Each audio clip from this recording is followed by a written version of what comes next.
میرے پاس تو عمل اچھا نہیں ہے، میرے پاس تو صرف یہ اہل بیت ہے کہ جو بچا لے، وہ یہی ہے۔ آغا حیری یزدی کا واقعہ آپ نے سنا بھی ہوگا، میں بھی بیان کر چکا ہوں کہ جب ان کا انتقال ہوا تو ایک عالم دین کے خواب میں آئے تو انہوں نے بتایا کہ کیا ہوا، کہا میں نے دیکھا لوگ مجھے دفنا کے چلے گئے اور پھر میں نے دیکھا کہ میں اکیلا ہوں اور دو آگ نما چیزیں میری طرف آ رہی ہیں اور میرا خوف بڑھتا جا رہا ہے۔ اس سے پہلے کہ میری جان نکلتی میں نے دیکھا کہ ایک نور سفید رنگ کا خوبصورت میرے قریب آیا، جیسی وہ قریب آیا یہ آگ مجھ سے دور چلی گئی۔ میں نے اس نور کا شکریہ ادا کیا، میں نے کہا اگر آپ نہیں آتے تو میں مر چکا ہوتا۔ آپ کون ہیں؟ تو وہاں سے آواز آئی میں امام رضا ہوں، آپ میری اللہم صلی علی محمد وآل محمد، آپ میری زیارت پہ تقریباً 100 دفعہ ہے، کتنی دفعہ آئے ہیں تو میں بھی آپ کی زیارت پہ آؤں گا۔ تو عزیزان محترم، یہ بہت ساری چیزیں جو شاید ظاہری دنیا میں ہمیں لگتا ہے کہ کیا فائدہ ہے، یہ وہاں پتہ چلے گا کہ فائدہ کیا ہے۔ دیکھیں، قبر کو جو چیزیں روشن کرتی ہیں، جو اس کو لائٹ اپ کریں گی، وہ یہاں کی الیکٹریسٹی نہیں ہے، وہ یہاں کا موبائل آپ کو کام نہیں آئے گا، اندر ٹارچ آن ہوگی یہاں۔ وہاں کی جو روشنی ہے وہ کوئی اور ہے، وہاں کی روشنی ذکر ہے۔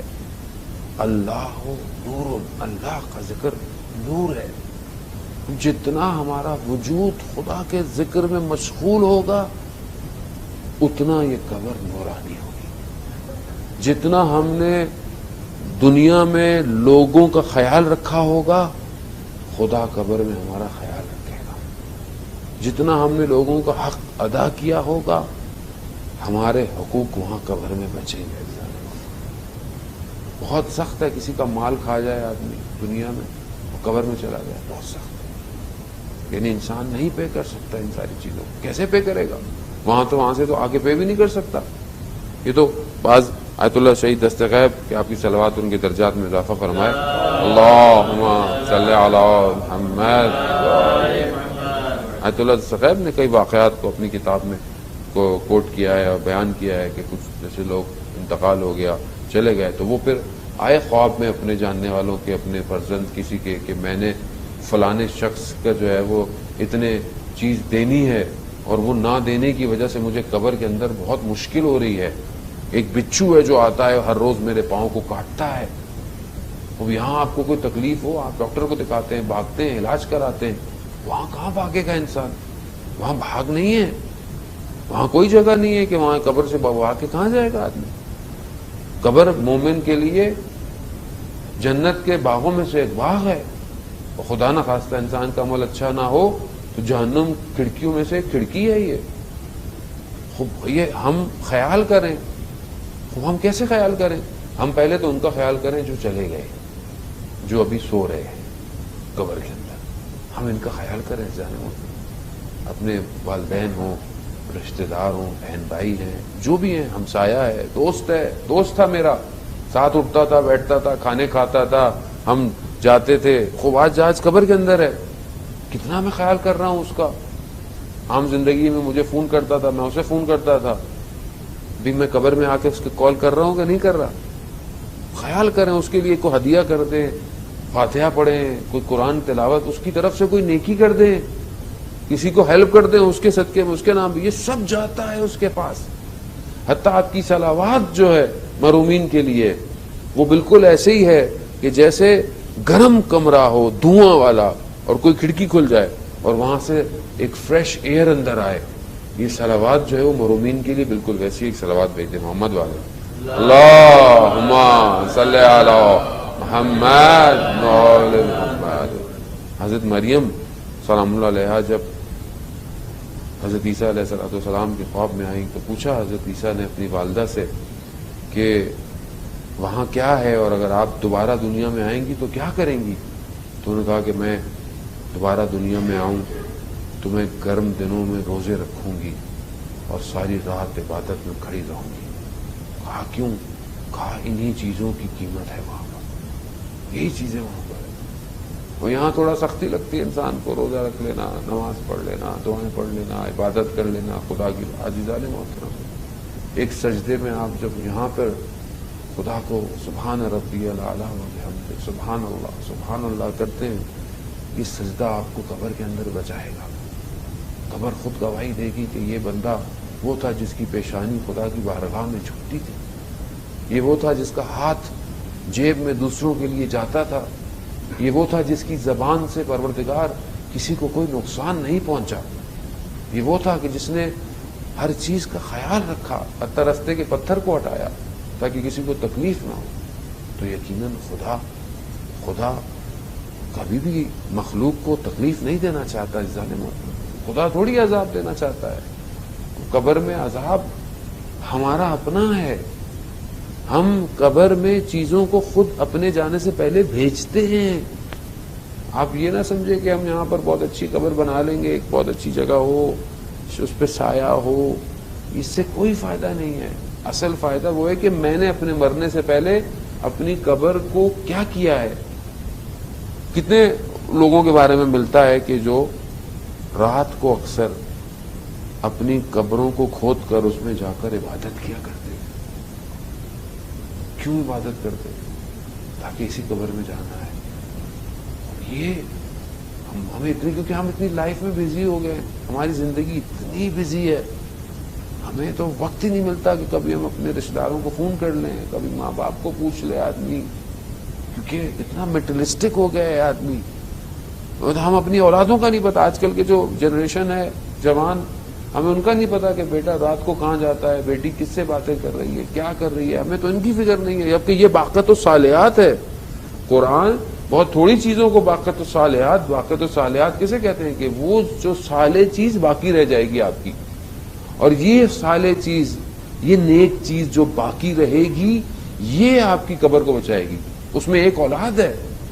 اگر آج اچھی اولاد کی تربیت نہیں کی، اس کو اس قابل نہیں کیا کہ وہ خدا کا خوف رکھے، وہ حلال حرام کی پہچان رکھے، وہ کل کو خدا کی بارگاہ میں عبادت کرے، یہ جو بھی نیک کام کرے گی، چاہے وہ نیت کرے کہ نہ کرے، اس سب کا ثواب اس والدین کو ہے۔ حتیٰ صرف والدین کو نہیں ہے، ان کے آباء و اجداد کو ہے۔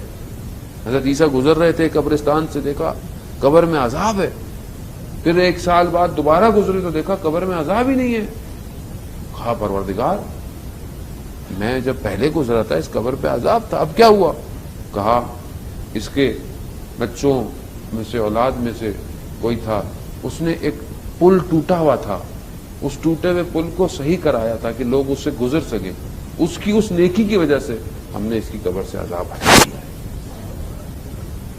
یعنی کتنا فرق پڑتا ہے۔ یعنی آپ کا بچہ، آپ کا پوتا بسم اللہ الرحمن الرحیم پڑھتا ہے تو اس کا ثواب آپ کے پیرنٹس کو قبر میں جاتا ہے۔ کیوں؟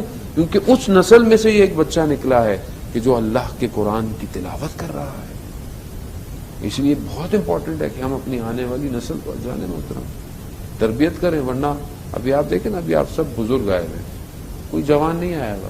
کیوں نہیں آئے گا؟ کیونکہ ہم نے اس کی تربیت نہیں کی اس طرح، ہم نے اسے بتایا نہیں ہے کہ یہ کتنا امپورٹنٹ ہے یہ جگہ۔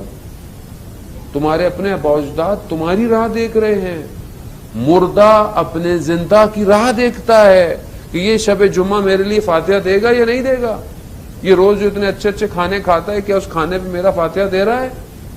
میرے لیے کوئی نیک کام کر رہا ہے؟ اپنے لیے تو بڑے برانڈڈ کپڑے پہن رہا ہے، میرے لیے کیا کر رہا ہے؟ کیا میری طرف سے کوئی لباس لے کر کسی ایسے شخص کو کہ جس کے پاس لباس نہیں ہے اس کو دیا اس نے کہ وہ ثواب مجھے پہنچے؟ نہیں ہے، کیونکہ ہم نے تربیت نہیں کی۔ میں اپنی بات کر رہا ہوں، آپ کو خدا نہ خواستہ کہہ رہا، کیونکہ ہم نے ان کے دلوں میں خوف خدا نہیں رکھا۔ اگر ہم ان کے دلوں میں خوف خدا رکھیں گے تو وہ کل ہمارے پر آئیں گے۔ ابھی ہم لوگ بہت سی، ہماری خیر گاڑی سفید ہو گئی ہے، زندگی ڈلتی جا رہی ہے، تب تو مجبوری ہے، کیا کرے؟ موت نظر نہ بھی ہے تو بھی سمجھتے ہیں بھائی پتہ نہیں کب موت آ جائے گی۔ ہارٹ آج کل بیماریاں اتنی آ گئی، پتہ ہی نہیں چلتا، آدمی بند ہو جاتا ہے۔ تو ہمیں تو ویسے ہی آ جاتے ہیں، چلو قبرستان ہے، ہاتھ میں تسبیح پکڑنی ہے، خدا کو سجدہ کرنا ہے۔ اصل جوانی ہے، جوانی میں جو خدا کی بارگاہ میں آتا ہے، خدا اسی کو شباب کو چاہتا ہے۔ اور یہی خوف اگر جوانی میں آ جائے انسان کی تو کس مقام پر انسان پہنچ جاتا ہے. اور پروردگار بھی یہی چاہتا ہے عزیزان محترم کہ انسان کا قرآن 30% یعنی قرآن کا تقریباً ہر صفحہ ہمیں آخرت اور قیامت کی طرف متوجہ کر رہا ہے کہ دیکھو تم نے یہاں آنا ہے، یہ جگہ ایسی ہے، یہ جگہ ویسی ہے. عزیزان محترم واقعاً یعنی میں خود بھول جاتا ہوں میں نے مرنا ہے. اتنی روایتیں اتنی حدیثیں پڑھنے کے بعد میں خود بھول جاتا ہوں کہ میں نے مرنا ہے. میں ایک دفعہ قبرستان گیا، میرے دوست کے والدہ کا انتقال ہو گیا تھا، تو میں گیا تو فاتحہ پڑھنے گیا. جب میں فاتحہ پڑھ رہا تھا، قبرستان جیسے یہ قبرستان بنا ہوا ہے تو پیچھے کچھ نئی قبریں کھد رہی تھیں. ایک میں نے ایسی مڑ کر پیچھے دیکھا تو ایک قبر کھدی ہوئی تھی. مجھے اچانک سے اس کھدی ہوئی قبر میں سے ایسا لگا کہ مجھے اندر سے آواز آئی. کہا بخاری صاحب آپ نے بھی قبر میں آنا ہے. بس وہ تھوڑی دیر کے لیے میرا بدن ساکت ہو گیا کہ میں نے اپنی قبر کے لیے کیا کیا ہے، میں کتنا تیار ہوں. ابھی آپ میں کہیں انٹرویو دینا ہو، کہیں کوئی ہمارا امیگریشن ہو، کچھ ہو، ہم کتنے ڈاکومنٹ پریپریشن کرتے ہیں، کتنے انٹرویو کی تیاری کرتے ہیں. ہم قبر میں جو سوال آئے گا من ربوں کا، من نبیوں کا، من اماموں کا، آپ کیا سمجھتے ہیں یہ زبان کھلے گی وہاں پہ؟ کبھی کبھی انسان خواب میں دیکھتا ہے کچھ مشکل میں، خواب دیکھے ہوں گے آپ نے، خواب میں انسان کو کوئی چیز مارنا چاہتی ہے، ڈرانا چاہتی ہے، انسان بولنا چاہتا ہے، انسان بول نہیں پاتا خواب میں اور اڑ جاتا ہے پھر گھبرا کے. خوب زبان بند ہوتی ہے. قبر میں زبان کیسے کھلے گی؟ اگر آج زبان دنیا میں اللہ کی خاطر کھل رہی ہے، حلال حرام کے لیے امر بالمعروف کر رہی ہے، اپنے سامنے برائی دیکھ رہی ہے، معاشرے میں کمیونٹی میں بول نہیں رہا شخص، فیملی میں مشکل ہے بول نہیں رہا شخص، تو آپ کیا سمجھتے ہیں قبر میں ہم بولیں گے من ربوں کا، اللہ میرا رب ہے، من نبیوں کا، رسول خدا میرے رسول نبی ہے، من اماموں کا، علی ابن ابی طالب میرا امام ہے. یہ بولے گا کیسے؟ آسان نہیں ہے یہ بولنا. اس کے لیے دنیا میں پریکٹس چاہیے کہ قبر میں میری آواز نکلے. عزیزان محترم وہ تو مجھ سے کتنی دفعہ پوچھے گا منکر نکیر، وہ جو آئیں گے وہ تھوڑی میرا انتظار کریں گے، وہ تو مامور ہیں، وہ تو پوچھیں گے، وہ میں نے جواب نہیں دیا پھر کیا ہو.